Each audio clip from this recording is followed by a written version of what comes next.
It's hard to really pinpoint when the idea of PolicyLink really emerged. But as I reflect on it, I think I probably have to go back to when I was practicing public interest law at Public Advocates and I first came in contact with the Children's Defense Fund. Children's Defense Fund, a national, iconic advocacy organization for children, run by a powerful, amazing Black woman, Marian Wright Edelman, also an attorney. I thought to myself ever so fleetingly, I'd like to do that. And then that just sort of went away, and I started the Urban Strategies Council, which was a local organization in Oakland, California, trying to really make sure that we were dealing effectively with the challenge of persistent urban poverty. At the moment when we were getting national recognition, I thought, I wonder if we could take the Urban Strategies Council national.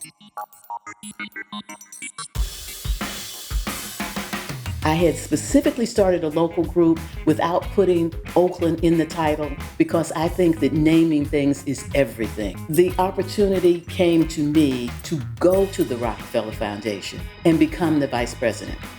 At first I said no. And then I said yes because I thought this would be an opportunity to take what we were learning, not just at the Urban Strategies Council in Oakland, but part of a network that we had helped to start called the National Community Building Network.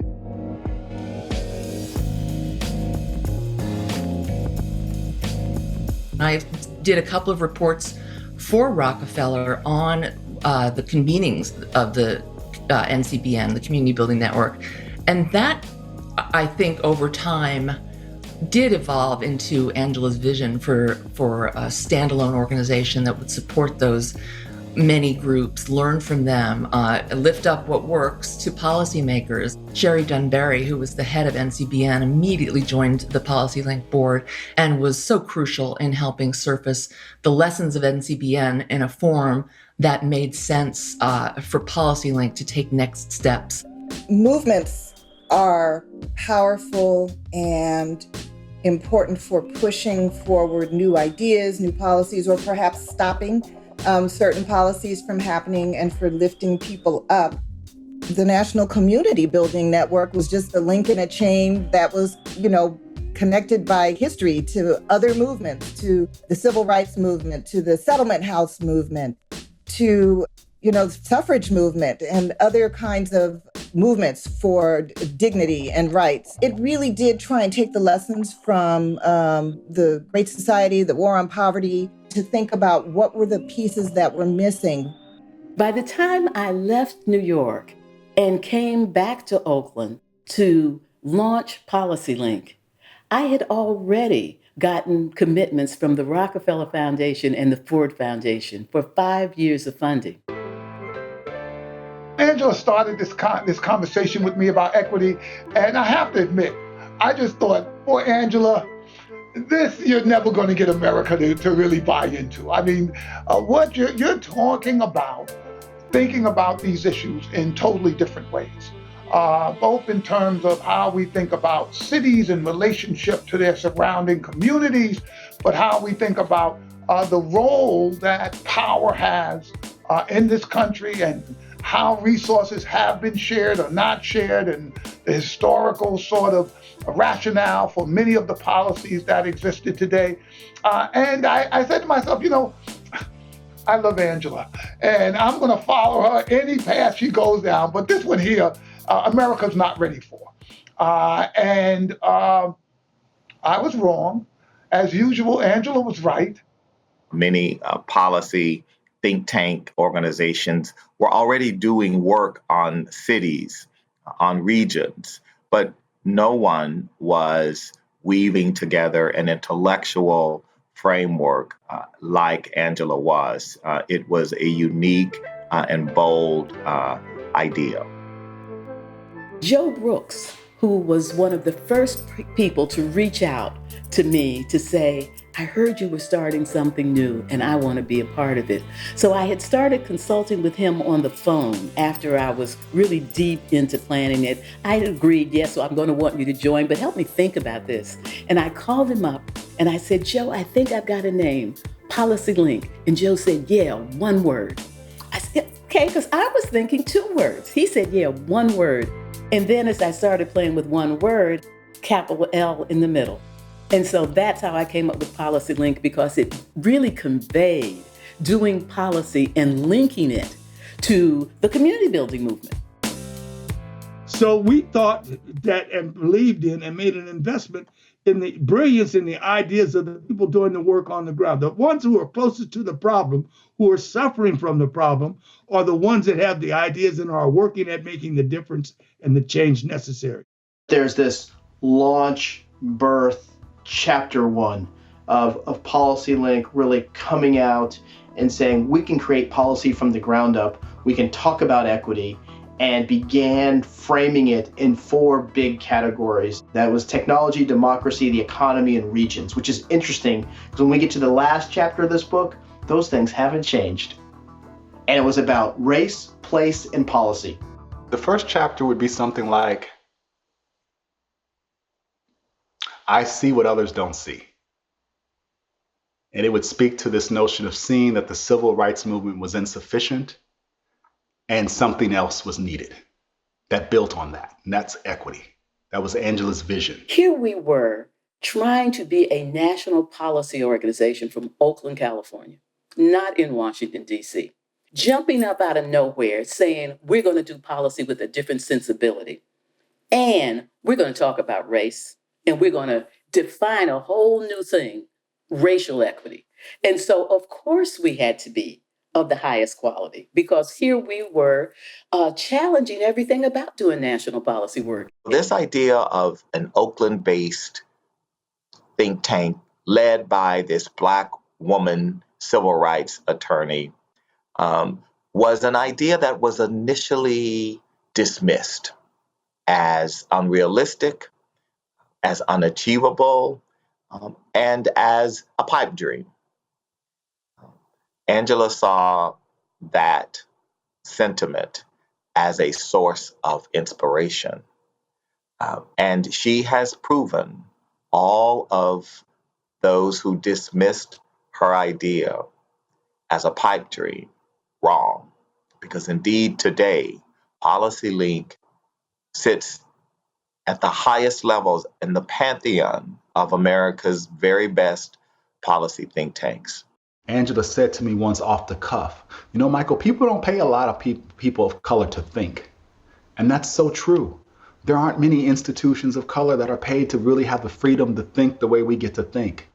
When I think about why it worked, I think part of it was the audacity of our beliefs. All of us believed it. I think it was the timeliness of what it was we were trying to do. It was a level of humility and creativity.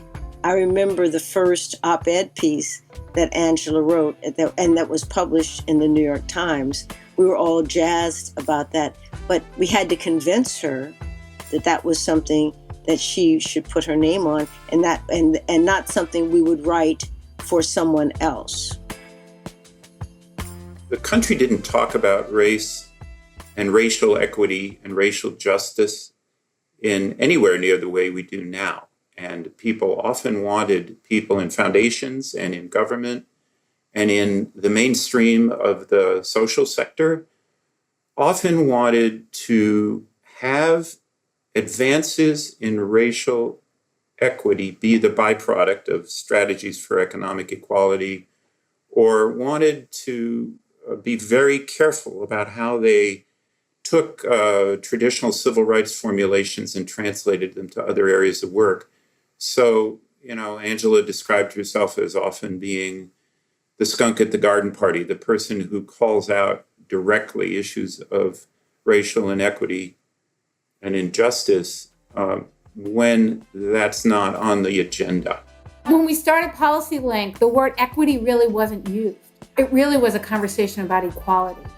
And the problem with using the word equality was that it acts as if there is no history. It doesn't recognize that to reach equality, we have to be on a journey.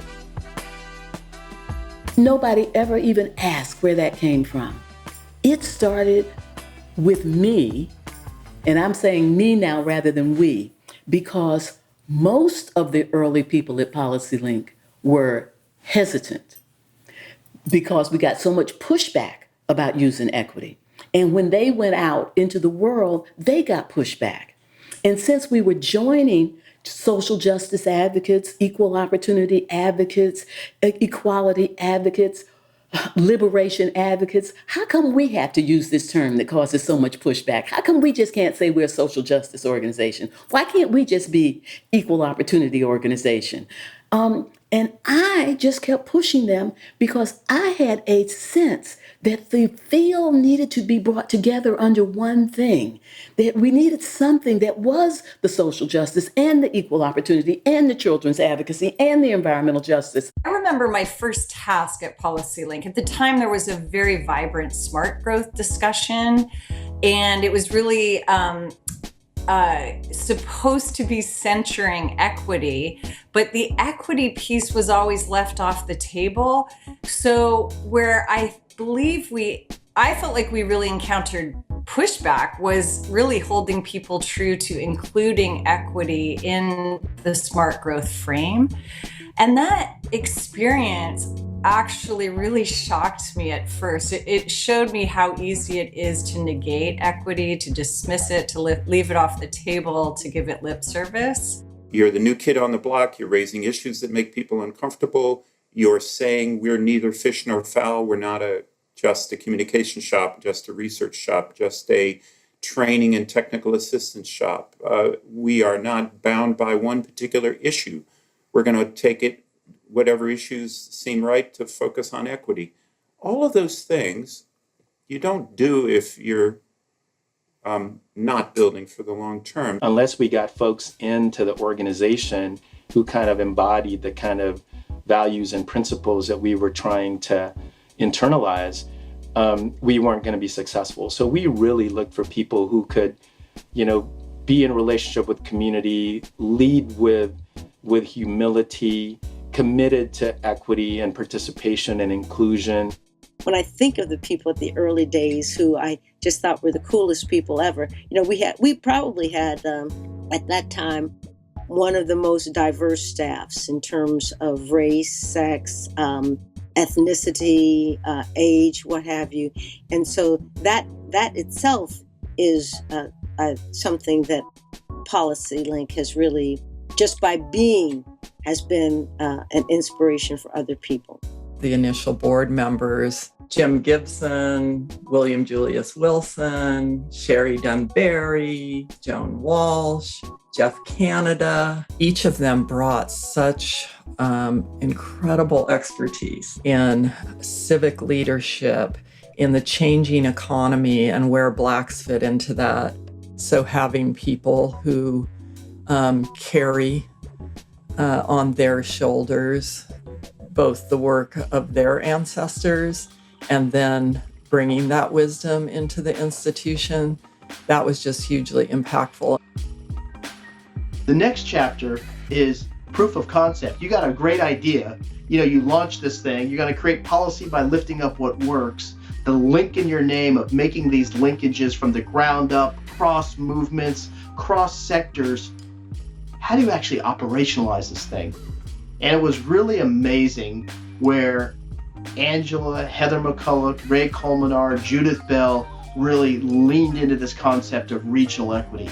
And that was proof of concept. The nation was going through this smart growth movement about looking at the inefficiencies of sprawl.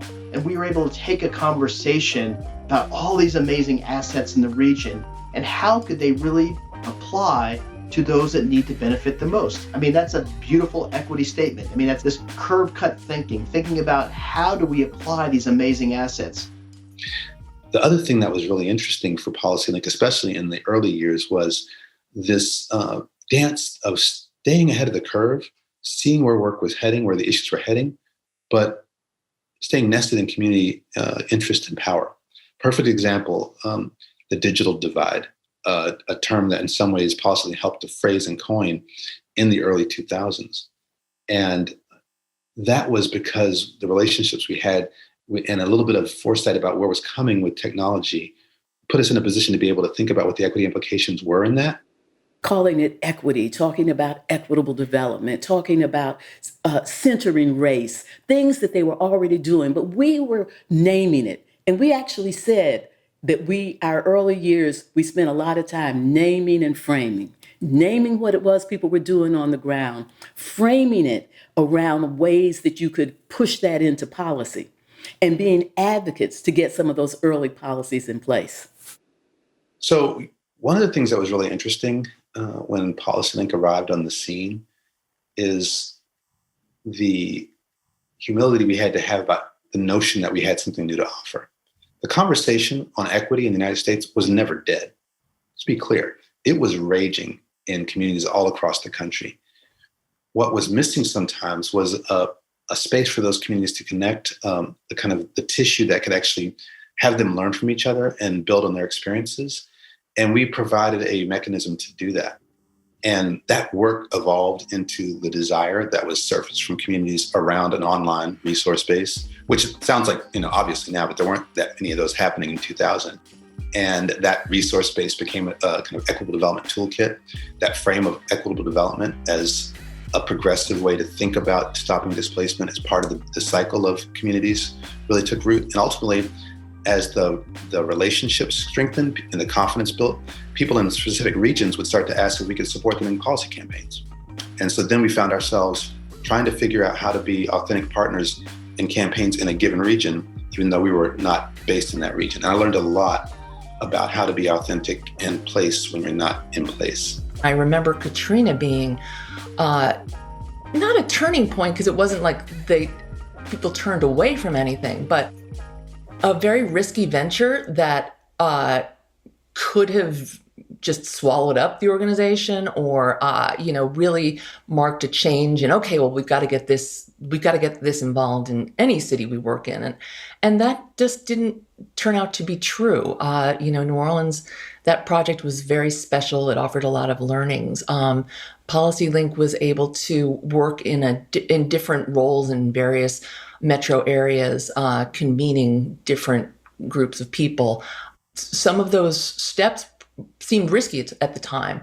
And I would never say that there were no missteps, but in terms of having the ability to staff up a local project and then pull back as local partners were taking more ownership, those things look organic, but they probably weren't. They were the result of, painstaking decisions and consultation all along the way. When we went to do our work in New Orleans, we were constantly thinking about how to be having a conversation about race and who from the staff needed to have it, and how to develop trusting relationships, and how to then have those conversations with leaders in the state, leaders in the city, leaders around the country. And the way we had that conversation and that experience, I think, was a real pivotal moment, because it was so much also about the nation in its constant process of coming to terms with its history and with the implications for racism. And so I think it then further enhanced our ability to be engaged in that work. And then, as we did work, for instance, with immigrant communities, with Latino leaders, that again added other dimensions, since that history has its own characteristics. And so each time that allowed us, I think, to be more authentic and more effective. If chapter 1 was about the first 2-3 years of PolicyLink, the next chapter is about the next 6-8 years, gets us to 2008, where that chapter is coming to a close. We have proof of concept. Now, really, how do we begin to scale what we've been talking about? In comes the Obama administration. So chapter 3 is this remarkable chapter of scaling impact. All of a sudden, we were invited in, and the whole environment and the whole sense of possibility changed. The way the story about the work with the Obama administration begins, it begins with Jeff Canada, who was on our board and the head of the Harlem Children's Zone. And then candidate Obama started to talk about promised neighborhoods and how the Harlem Children's Zone represented this vision for promised neighborhoods. And Jeff called Angela and said, this guy might become the president, and we need to get ready for what that could look like. And so we began this process of pulling together experts, of doing interviews ourselves, of doing mapping, of then drafting a plan for what promised neighborhoods could look like. Candidate Obama became President Obama. We went to meet with the transition team. There had been a model, for instance, around access to healthy food that began in Pennsylvania, was being tested in other states and communities. We brought that to the Obama administration, and it became the Healthy Food Financing Initiative. So we came to the transition team with these big, this was before you would have anything like just be able to have it on a website or whatever. We had these big briefing books. We came with these bags of these briefing books, and we basically sat down with the transition team and could give them, here's what the vision of promised neighborhoods looks like. Here's what increasing access to healthy food looks like. Here's the maps that show you what different communities could look like. It was just this wonderful embodiment of the very idea of PolicyLink, of lifting up what works and making it real. When I realized with my colleagues what an impact we could have on the federal government from that toiling in local communities that we had been doing for 10 years, I thought, okay, we're about to be an institution here.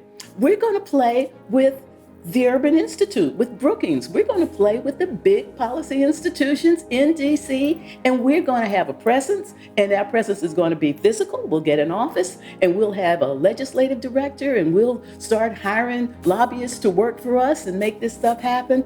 That really felt like we were growing up. We weren't becoming anything else. A child grows into a teenager, grows into a person. It's still that person. We were still that group, but we now really began to think that we were here to stay, that there was going to be a story about PolicyLink, and that PolicyLink was going to have a long future. We began to shift our strategies around whether it was fundraising or conversations with the board, thinking about endowments and longer term resources to make sure that the organization would be this long time organization for the country and for leaders around the country. We have then, I think, focused more on being an institution and embraced that and tried to strengthen that identity because people need it. We need PolicyLink to exist. There has to be a place for PolicyLink or for people who are interested in policy change to go. So now we're much more focused on the kinds of things that are important and not always top of mind when people are thinking about institutions, having strong systems, having good HR policies. What are the kinds of management practices that we need to put in place so that we're getting the best out of folks who are working here, but also so that we can share outside of this institution. In the summits that we did roughly every 3 or 4 years, each one showed us to be more established, more respected, more effective in what we wanted to do, and cultivating a style of leadership. The first one was about regional equity. Our first summit, we expected to get 300 people together to talk about issues and kind of mobilize some of the campaigns we had. And we had 625 people show up. And then our second summit, we expected 600 and we got 1,200. And so those summits became punctuations on kind of beautiful prose and poetry that was being built between communities. But by the time we got to the third one, after Hurricane Katrina, and the fourth one, so they were in New Orleans and in Detroit, we were leading on issues of equity in rebuilding in infrastructure, so that what happened in New Orleans was not unique to New Orleans. Or we were framing equity as a superior growth model, as a framework for economic development that had bearing not only in places like Detroit, but in both older industrial cities and in fast-growing parts of the country. You could see organizations and people at all levels picking up on what we were doing and giving us positive feedback that it was useful. And you could start to see, frankly, some of the organizations that we'd had to almost cajole our way into meetings in the beginning, adopting and adapting what we had been doing. I've seen over the 6 summits more and more people coming into the door and registering and participating in those 2 or 3 days that we're together, being more and more on the same page as to what equity means. And it's a glue now. It's a glue, and it's more than a moment, it's a movement now.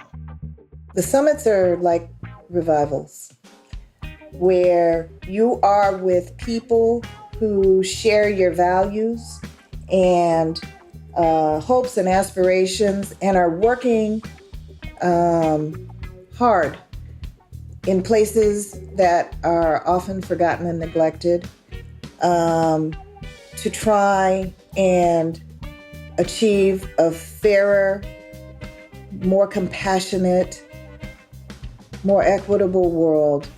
The summits allow people an opportunity to come together and be seen. I remember being in a hallway trying to scurry from one of my sessions to the next, and there was a group of Indigenous brothers. I'm not sure where they were from, but as we were passing each other, one of them just caught my eye when we were kind of bumping in the hallway, and he said, "Hello, Queen." What the summits do is speak to our spirit. They're moments of collective joy. And that is something that we all need. Because the thing is, the people who do the work that PolicyLink supports, we are joy junkies. And we don't even need a little bit. Like, we don't need to have huge amounts coming all the time. Just a little bit moving forward will propel us for the next leg of the journey. Chapter 4 is a sort of sub-chapter in there, is like, oh wow, look at the changing demographics of this nation. This is chapter 4 is all about how equity can be a superior growth model for the nation. Angela, Manuel Pastor, getting together, having a crystal ball of demography and really seeing, they broke the story that the nation was soon to be, by 2042 at that time, was going to be a majority people of color nation. And how, if we were going to be a majority people of color nation, that equity was no longer just a moral imperative for the nation, it was an economic imperative. And so chapter 4 is about this massive expansion of idea, getting out of the echo chamber of the do-gooders, of community builders, of folks that really want justice, that how do we actually take this to the mainstream? And that breakthrough idea, and which actually birthed the National Equity Atlas, America's Tomorrow work, the story about how the future of America's producers, consumers, stewards of stable markets, this of color population became a mandate for the nation. We were really talking a different game. And that comes into chapter 5. Michael McAfee comes onto the scene. I really was like a kid in the candy store, because it was the first place that I had ever worked where first it looked like the United Nations. Second, it was safe to talk about these things that in all the circles I had been in previously, it was taboo. And it was like almost like you can't work here if you can't talk about race. I knew it was my place probably the first year I started. Because I came to do a big body of work, helping President Obama make sure that their seminal place-based program, Promised Neighborhoods, was successful. Something starts to really happen. There's this chemistry between Michael and Angela. There's a begin thinking about how do we bring a population and results focus to an organization that was always population driven and results focused, but codifying it, putting the steel of results into the middle of the organization. This is a time when 2015 summit, the Equity Manifesto comes out. We really have Angela's article around the curb cut effect. Michael beginning to apply this results framework not only in cradle to career work, but expanding across the entire organization. And we fundamentally begin to change and really begin to step into this next generation of PolicyLink, which I think is chapter 6. This is the chapter that we're writing here together, which is really about how do we win on equity and apply everything that we ever have done with all of these amazing constituencies and tens of thousands of folks, and really come into this big tent to break through into sectors like we've never been before. The work that we're doing with the private sector, with the CEO blueprint for racial equity, really demanding what racial equity standards can be for corporations. The racial equity governing agenda, which is beginning to move with this next administration. This is sort of taking everything we have and applying it now with Angela stepping into her role as founder in residence and fueling this with her brilliant narrative and communications work, really thinking about how radical imagination is what's required now, how that marries well with results, the vision for winning on equity.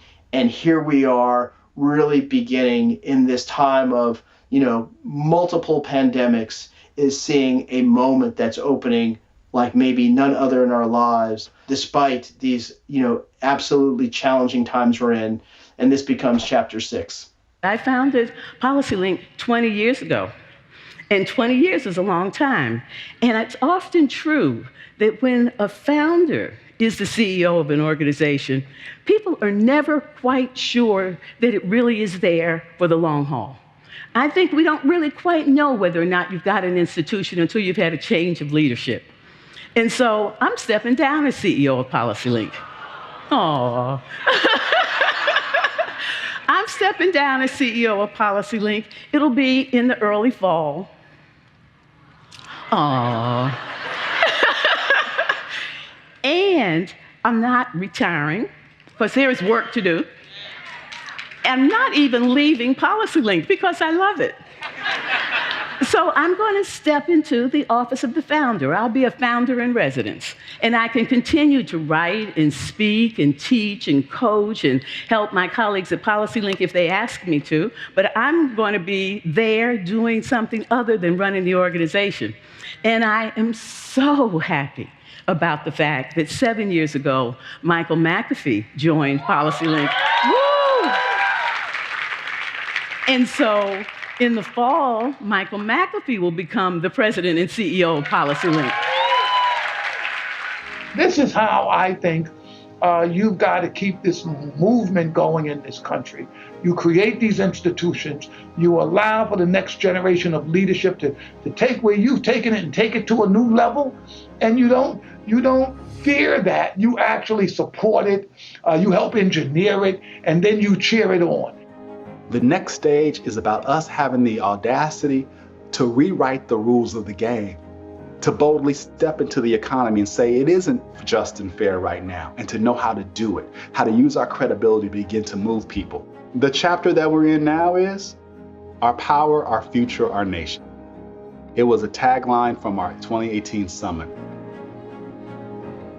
In the early days, we framed the concept of equity that you have to apply resources to the most vulnerable or disenfranchised, and that by applying the resources there, that all of society will be positively affected. And we went on from framing equity, so that felt like a first moment in saying, we understand a concept that we can pursue that will address the racial disparities and legacy of this country. And then we went on to frame regional equity, which was like looking at how has the geography and landscape changed because of the application of explicitly racist policies in land use and transportation and housing. And then we went on to frame equitable development, and we began applying that concept around the country. And then we went on to equity as a superior growth model. And so I feel like we've always been on a frontier of framing the next generation of equity-focused policy. I remember every time we thought we had mastered something, an event would come along that represented an opportunity to go big or go home, to use the cliche. So Angela would say, and not only Angela, Judith Bell and others as well, this is our moment. We have to seize it. We can't be a normal, regular, hey, we got this grant, we do this work, we move to the next grant, we do the next job. We have to make a big impact right now, after Hurricane Katrina, after the election of Barack Obama, after the election of Donald Trump. And a few other times in between. I think that PolicyLink has always wanted to do more than anyone thought was possible.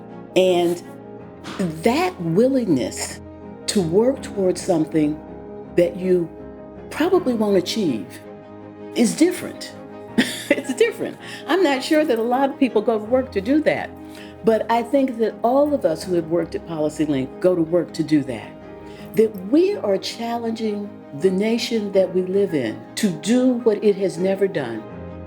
That we are lifting up the people who are most often left behind and saying, we're going to lead with their aspirations, not our aspirations for them, but their aspirations for themselves.